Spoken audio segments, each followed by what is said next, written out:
How about this? A goddamn Martian. DC has a lot of heroes, but back in the 90s they introduced Lobo, the intergalactic bounty hunter with about as much subtlety as a brick to the face. This guy made Wolverine and Punisher look like they went to charm school. Now, imagine Jason Momoa as Lobo. Picture a blue-skinned, cigar-smoking alien with a seriously bad attitude and a motorcycle that might have more personality than he does. Well, this is what we know so far about his potential live-action Lobo movie in James Gunn's DC EU. In a recent chat with Screen Rant about his upcoming Max series On the Roam, Jason Momoa was asked about his potential role as Lobo and what custom elements he'd want for the character. Momoa shared that he definitely wants Lobo's signature chain and hook, but he's also pondering additional tweaks and design elements he could add. Lobo's got that awesome chain with the sickle, right? And the hook? Those are must-haves, but I'd also want to add a custom piece, he said. I need to think about it some more. Momoa's chance of playing Lobo looks promising, especially after his last appearance in the DC Extended Universe with Aquaman and the Lost Kingdom. The sequel didn't do well critically or commercially, which has fueled speculation about Momoa's future with DC and his interest in Lobo. Rumors about him suiting up as Lobo started buzzing in late 2022 after he met with DC Studios co-CEOs James Gunn and Peter Safran about an undisclosed project he's passionate about. Following The Lost Kingdom's poor test screenings and Momoa's comments calling Lobo the perfect role, many think it's only a matter of time before he shifts from Aquaman to the Zarnian bounty hunter. While we wait for official confirmation, Momoa will star in the upcoming Warner Brothers film Minecraft, alongside Jack Black, Emma Myers, Pedro Pascal, and Danielle Brooks. He's also promoting On the Roam, a documentary he co-directed, produced, and starred in. The film showcases American craftsmanship and will premiere on Max on January 18. Back in 2023, James Gunn started teasing Lobo images on social media, and Jason Momoa was dropping hints about possibly taking on the role. Can you imagine Aquaman swapping his trident for Lobo's chain and hook and leaving the ocean for outer space? It's like casting a fish out of water, literally! But hey, that's the entertainment world for you. Lobo is basically the poster child for 90s comic book excess. Muscles on top of muscles, a gruffness that makes Batman seem like a motivational speaker, and a love for chaos that could give the Joker a run for his money. What's wild is that Lobo was so popular in the 90s that even Superman had to team up with him. Imagine the Man of Steel and the Main Man sharing a cup of space coffee and cracking jokes about their hair. It's the ultimate cosmic odd couple.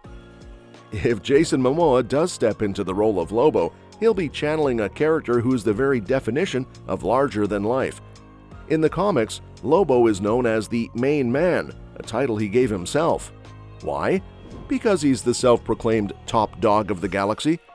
This character isn't shy about his ego. He proudly refers to himself in the third person and has built up this reputation through sheer force of personality and action. Lobo first appeared in Omega Men No. 3 as a standard cosmic villain of the 80s. However, his real transformation came with writers Keith Giffen and J.M. DeMatteis during Justice League International. They turned him into the loud, brash bounty hunter we know today.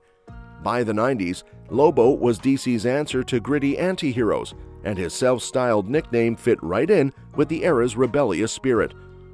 In his first solo miniseries, Lobo No. 1, he explains his main man status. He's dedicated his life to being the best at what he does, killing and maiming, and even went so far as to wipe out his own species to ensure he was truly unique. So if Momoa becomes Lobo, he'll be embracing a character who's all about self-promotion and living up to a reputation he created for himself. Lobo's reputation is as big and brutal as he is, and that's exactly how he likes it. With one of DC's most formidable healing factors, this intergalactic anti-hero can take more punishment than just about anyone else in the universe. Lobo's got the credentials to back up his claim as the main man. In Lobo No. 1, we get a peek into how crucial his reputation is to him. Presented as a session between Lobo and a psychologist, the issue highlights just how far the Zarnian will go to maintain his image. When the psychologist dares to question if Lobo has a soft streak, Lobo responds with a brutal murder.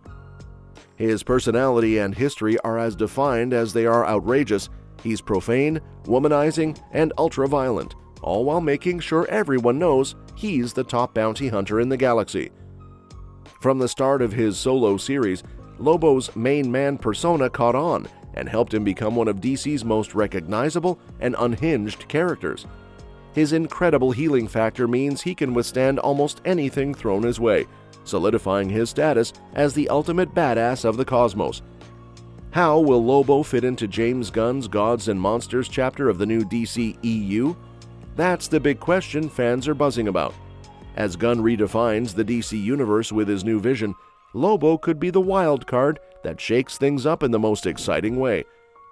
Lobo, with his larger-than-life persona and chaotic style, would be a natural fit for a chapter that's all about exploring the gods and monsters of the DC universe.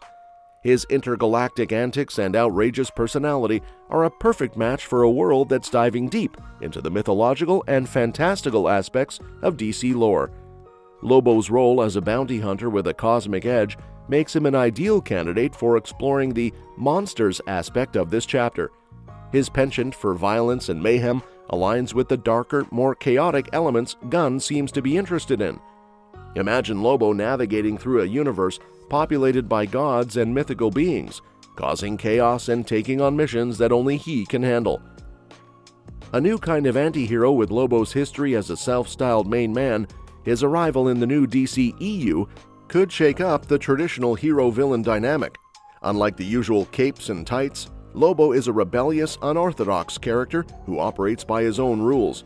His introduction could bring a fresh, edgy take on anti-heroes within the DCEU, challenging traditional notions of heroism and villainy. That said, given Lobo's history of crossing paths with various DC characters, from Superman to other cosmic entities, his inclusion in the new DCEU could open doors for intriguing crossovers. Whether he's clashing with the likes of Superman or teaming up with other outlaws and misfits, Lobo's interactions could add a new layer of unpredictability to the DC cinematic landscape. Gunn's approach to storytelling often involves blending humor with high stakes. Lobo's irreverent style and dark humor could mesh well with Gunn's penchant for mixing lightheartedness with serious themes. This could result in a unique blend of action and comedy that resonates with fans looking for something different from the standard superhero fare.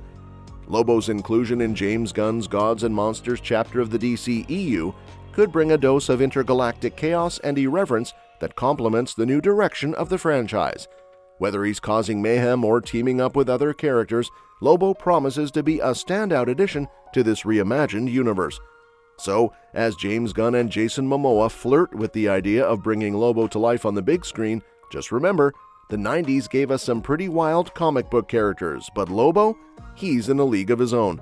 If this cosmic biker joins the DC cinematic universe, it's going to be one heck of a ride. And that's that for today's video. Thanks for watching, and we'll see you in the next one. Your suggestions for future videos are always welcome in the comments below.